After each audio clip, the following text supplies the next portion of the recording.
Pues el Museo Presente de Butrón está localizado en esta casa-torre, que es el edificio civil más antiguo de la villa. Se construyó en el año 1562 por don Martín Pérez de Plasencia, que, como indica en la placa de la fachada, hizo una donación de 3000 y pico maravedís para construir el edificio como una alhóndiga para almacenar trigo.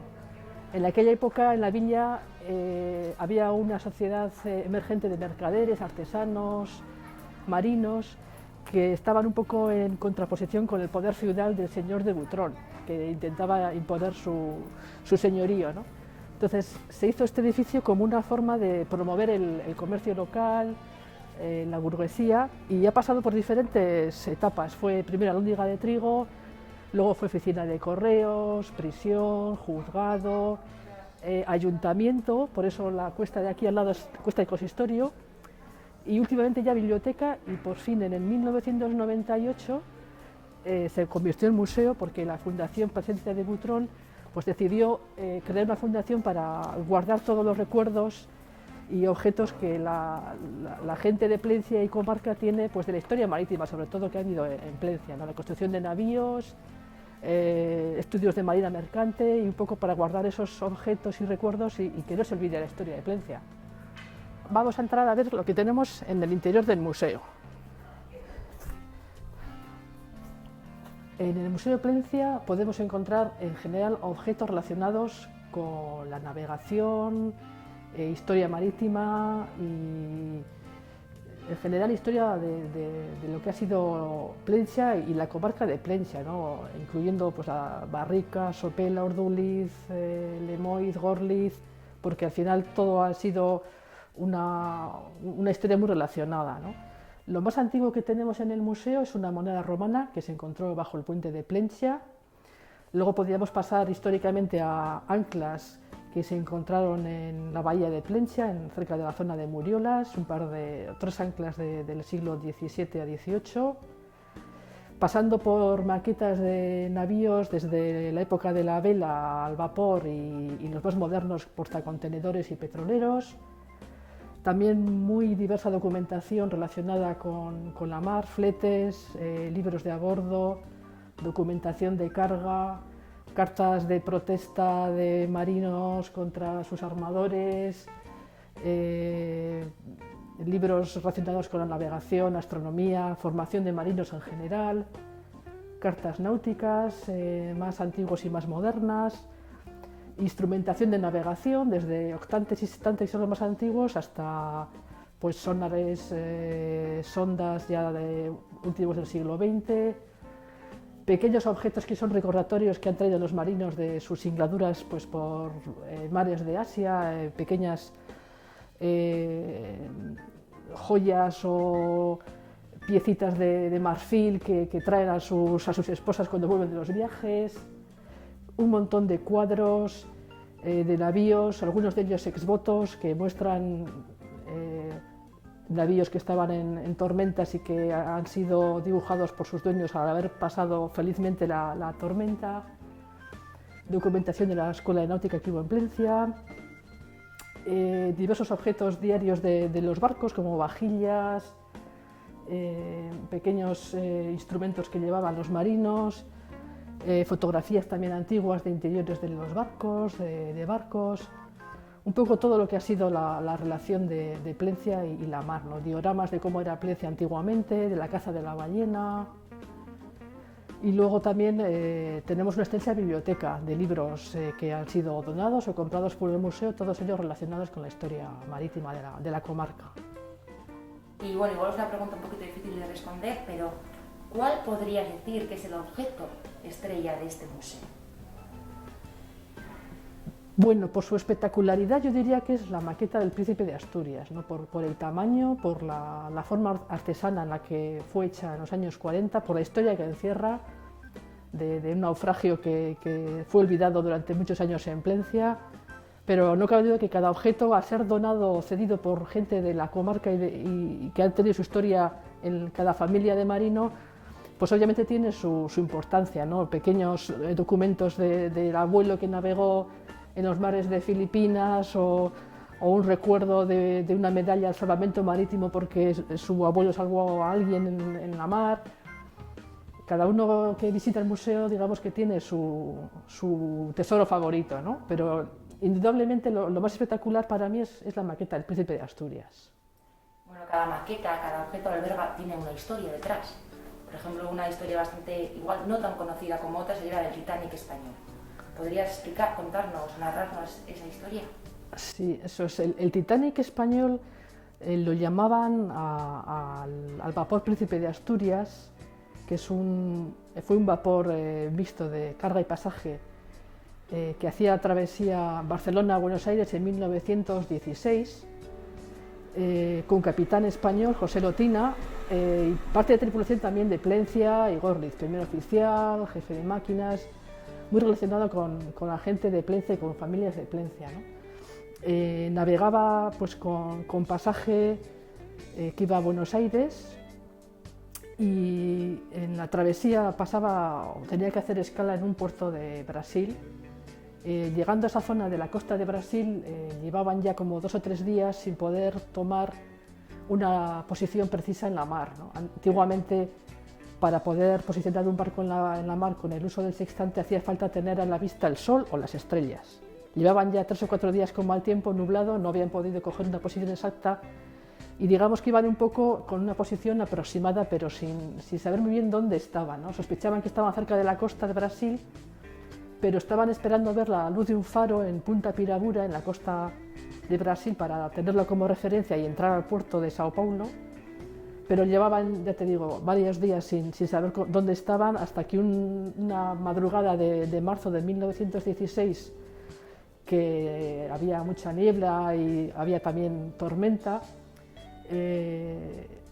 pues chocaron con los arrecifes de Punta Piragura, porque tenían, digamos, un error en la navegación, ¿no?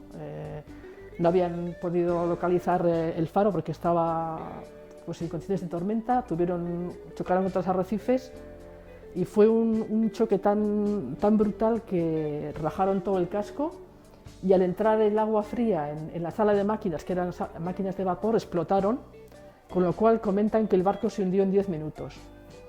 Esa rapidez en el hundimiento, junto con el hecho de que la mayoría del pasaje estaba durmiendo y en cambio la tripulación se había ya despertado para empezar sus turnos de faena, pues como consecuencia de ello la mayoría de los pasajeros se ahogaron, se salvaron unos pocos tripulantes, y también con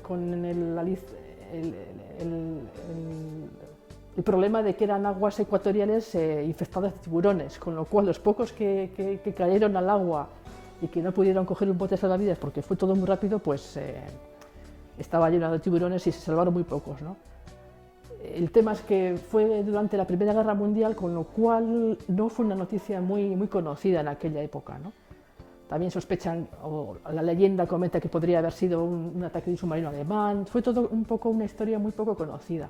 Y aquí también, en aquella época, en las familias de marinos donde había habido un naufragio, no se solía comentar mucho ese hecho dentro de la familia, ¿no? Los descendientes tampoco conocían muy bien el hecho. Y entonces fue 4 años después que el Titanic original, y por eso un poco se le conocía como el Titanic español por el número de víctimas que hubo. La exposición de este año seguramente se prolongará hasta fin de año, si no me equivoco, y recoge objetos relacionados con Plencia. ¿Qué objetos podemos encontrar?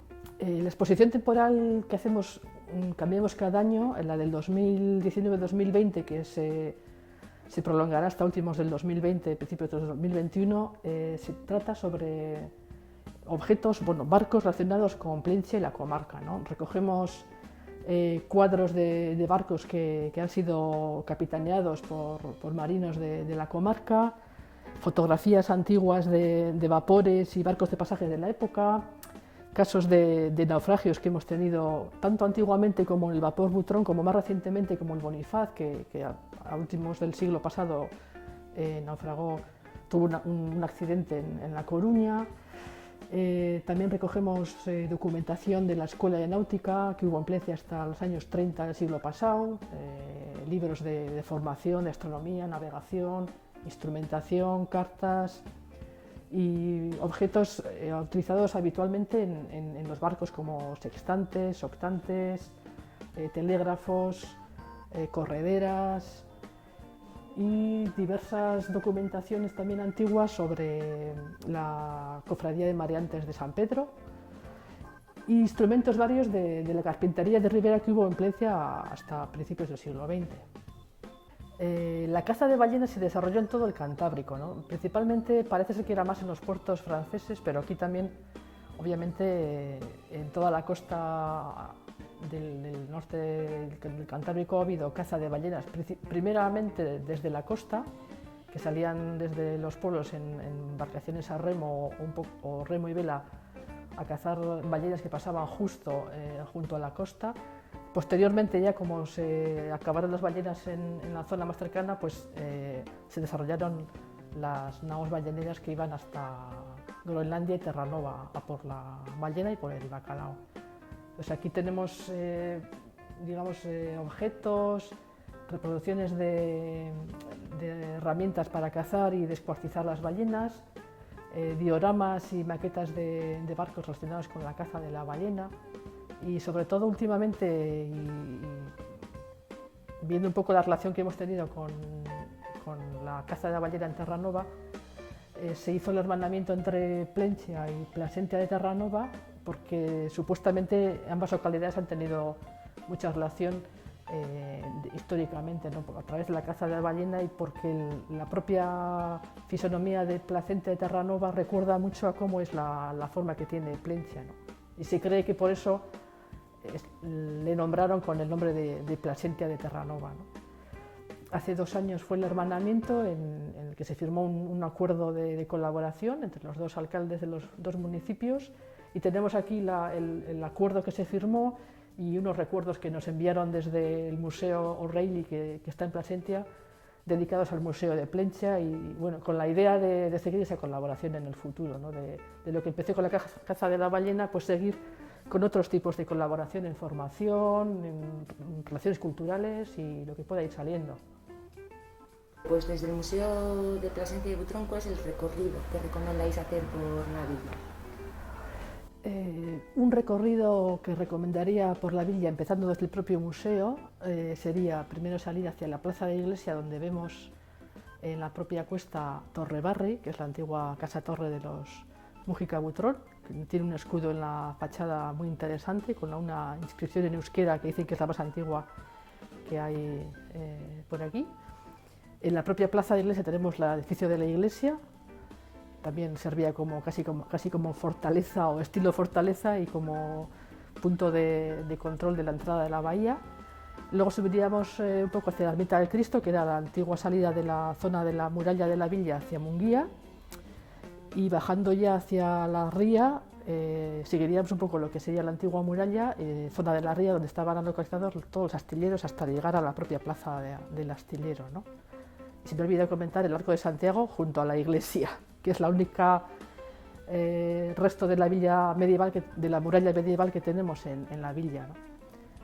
Pues el perfil de visitantes que pueden venir sería desde niños, chavales que están haciendo pues estudios de primaria, porque tienen una forma de introducirse en la historia local, viendo objetos reales que han pertenecido a personas que han trabajado y han vivido en la villa, hasta cualquier tipo de edad, incluso gente ya mayor que viene aquí a recordar, ¿no? Recuerdo un escrito que nos dejaron en el libro de visitas que ponía